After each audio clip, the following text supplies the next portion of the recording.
memahami tindakan iman. Pembacaan kita di dalam 2 Raja-Raja 13 ayat 14 sampai 21 dan 2 Raja 5 ayat 3, 6, 11 dan 14. Yoas dan bangsa Israel sangat membutuhkan keberadaan Nabi Elisa di tengah-tengah mereka. Nabi Elisa adalah nabi besar yang telah banyak melakukan mujizat-mujizat dan dianggap sangat berprestasi dan berpotensi besar di mata Yoas, Raja Israel dan rakyatnya. Hidup Elisa benar-benar berdampak luar biasa. Sebab itu Elisa sangat dikasihi oleh Raja Yoas. Elisa telah melakukan tugasnya dengan baik. Dia mengajar, menasehati dan juga berani menegur dengan keras dan tegas, baik itu kepada raja maupun bangsa Israel bila mereka telah berlaku serong dan menyimpang dari Allah.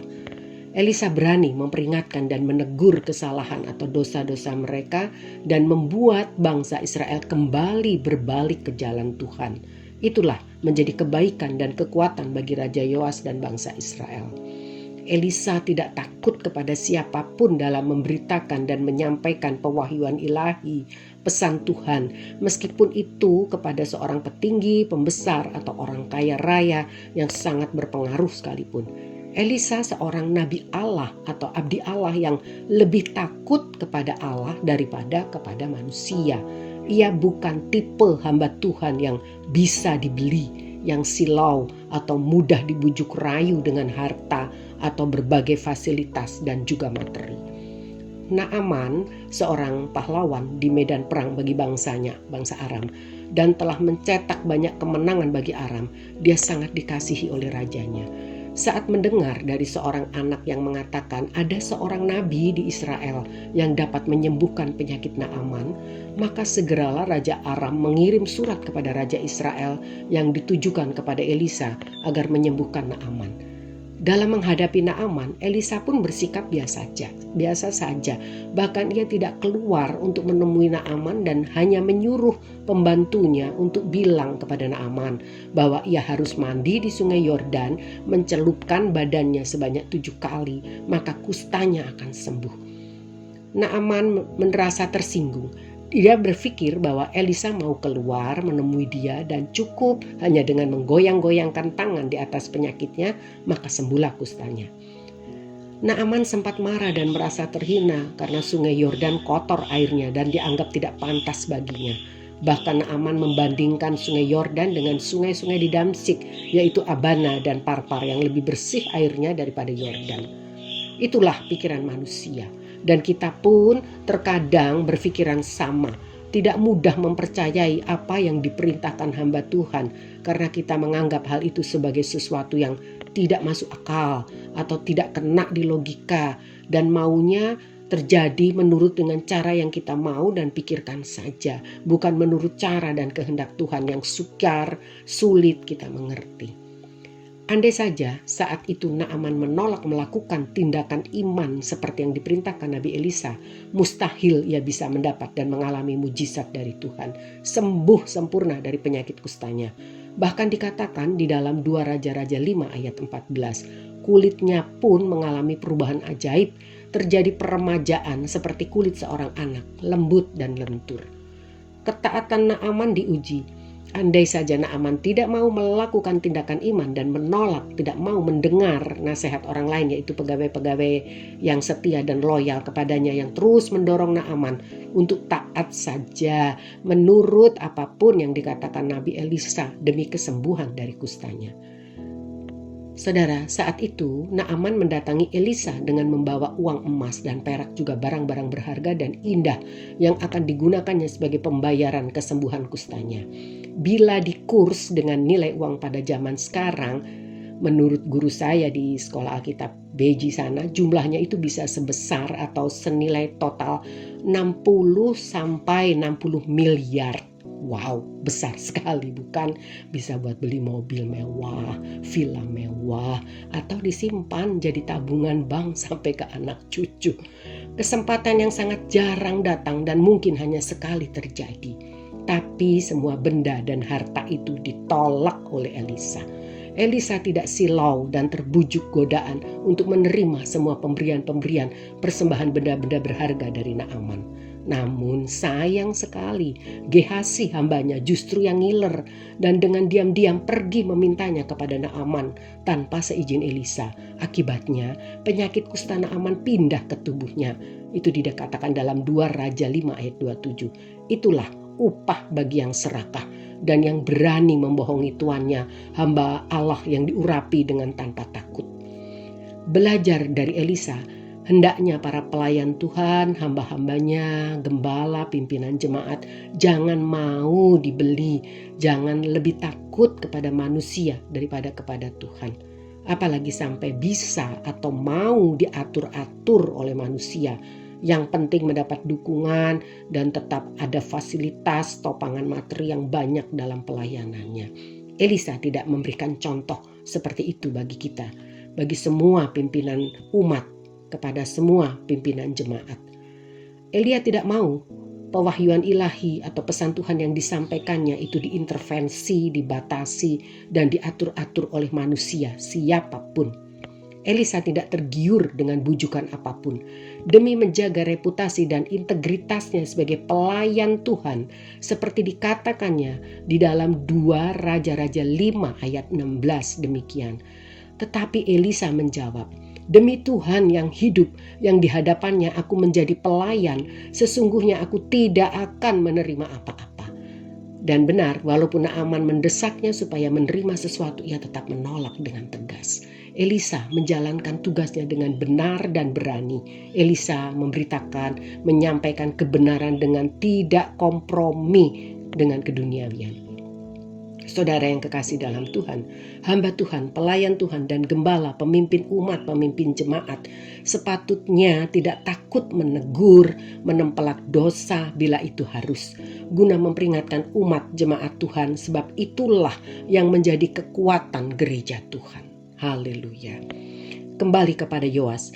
Waktu itu Elisa berkata kepada Yoas dalam 2 Raja-Raja 13 ayat 15. Berkatalah Elisa kepadanya, "Ambillah busur dan anak-anak panah." Lalu diambillah busur dan anak-anak panah. Berkatalah ia kepada Raja Israel, "Tariklah busurmu." Lalu ia menarik busurnya. Tetapi Elisa menaruh tangannya di atas tangan raja serta berkata, "Bukalah jendela yang di sebelah timur." Dan ketika dibukanya, berkatalah Elisa, "Panahlah." Lalu dipanahnya. Kemudian berkatalah Elisa, "Itulah anak panah kemenangan daripada Tuhan, anak panah kemenangan terhadap Aram. Engkau akan mengalahkan Aram di Afek sampai habis lenyap." Haleluya. Perkataan ini adalah suatu pewahyuan atau pesan Tuhan tentang kemenangan mutlak dan tuntas atas bangsa Aram yang begitu ditakuti oleh Israel.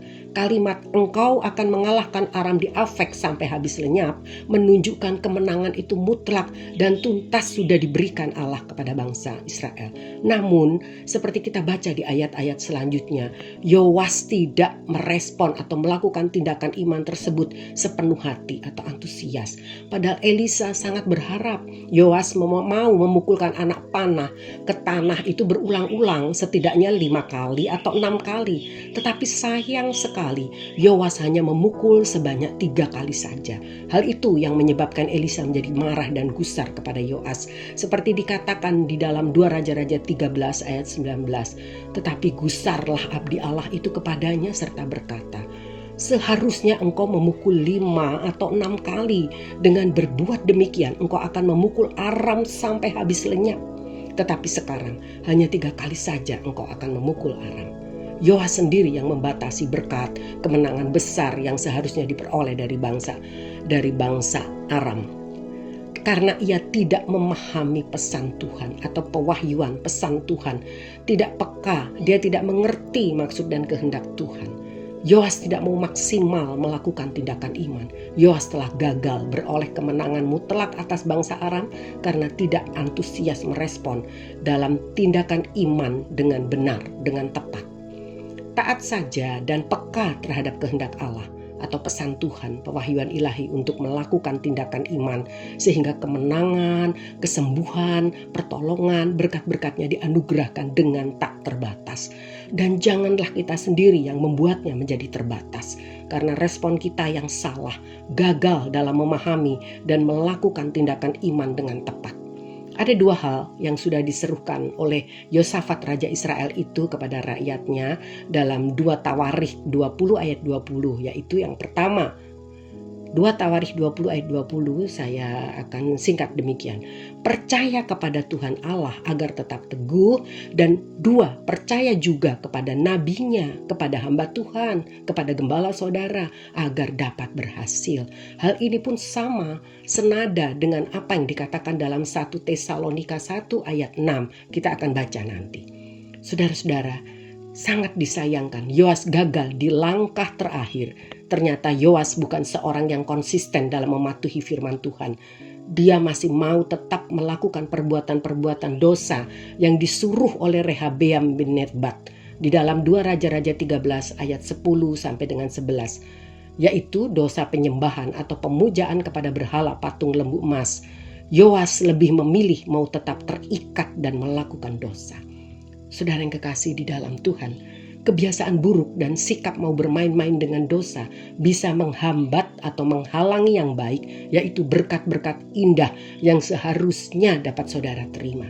Yeremia 5 ayat 25, perhatikan baik ayat ini. Yeremia 5 ayat 25. Kesalahanmu menghalangi semuanya ini, dan dosamu menghambat yang baik daripadamu. Lebih jelas kita baca ayat yang sama, Yeremia 5:25 di dalam firman Allah yang hidup. Yeremia 5 ayat 25. Karena itu aku telah menarik kembali dari mereka berkat-berkatku yang indah. Dosa mereka telah menyebabkan mereka kehilangan semua hal yang baik. Orang percaya, anak-anak Tuhan, sepatutnya jangan hanya mau mendengar pengajaran firman yang hanya menyenangkan telinga, yang sesuai selera dan yang diinginkan disukainya saja. Dengan bersikap memilih-milih dalam mendengarkan firman dan juga siapa yang menyampaikannya, itu akan merugikan diri kita sendiri. Jika firman keras dan menempelak, menegur dosa atau dianggap merepotkan dan membatasi dirinya dan tidak memuaskan telinga dan seleranya, maka ia tidak dengan antusias menanggapinya. Perhatikan baik-baik peringatan firman ini di dalam Galati 3 ayat 3-4. Adakah kamu sebodoh itu? Kamu sudah mulai dengan roh. Maukah kamu sekarang mengakhirinya di dalam daging? Sia-siakah semua yang telah kamu alami sebanyak itu? Masakan sia-sia. Galati 4 ayat 9. Tetapi sekarang sesudah kamu mengenal Allah, atau lebih baik sesudah kamu dikenal Allah, bagaimanakah kamu berbalik lagi kepada roh-roh dunia yang lemah dan miskin dan mau mulai memperhambakan diri lagi kepadanya? Janganlah kita melakukan apa yang dilakukan jemaat Galatia yang disebut sebagai kebodohan itu. Tetap jadilah orang percaya, anak Tuhan, seperti jemaat di 1 Tesalonika 1 ayat 6. Dan kamu telah menjadi penurut kami. Dimaksudkan dengan penurut di sini, penurut kami itu adalah penurut kepada gembala, hamba Tuhan, pemimpin rohani, guru rohani yang hidup kudus, benar, dan yang diutus Tuhan menyampaikan firman atau pesan Tuhan, dan yang menuntun, mengajar kebenaran firman Tuhan.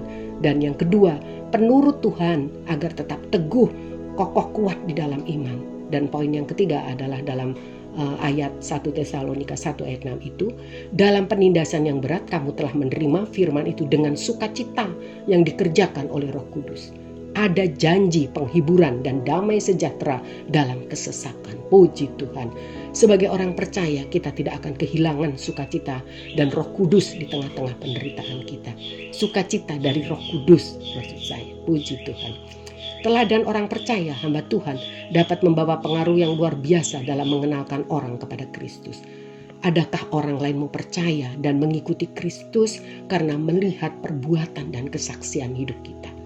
Pada satu kali orang sedang menguburkan mayat, ketika mereka melihat gerombolan datang, dicampakkan mereka lah mayat itu ke dalam kubur Elisa, lalu pergi, dan tubuh atau mayat itu kena kepada tulang Elisa dan dia menjadi bangkit kembali dari kematian. Luar biasa. Hiduplah berdampak sampai akhir dan jangan iman gagal di akhir seperti Yoas. Kita tahu bahwa bukan langkah awal yang menentukan keselamatan, tetapi langkah yang terakhir. Jadilah seperti Elisa yang tetap menjadi berkat, berdampak baik sampai dia sudah tidak ada di dunia pun. Dia tetap memberikan dampak yang baik bagi orang-orang di sekitarnya. Puji Tuhan. Amin. Haleluya. Tuhan Yesus memberkati kita semua.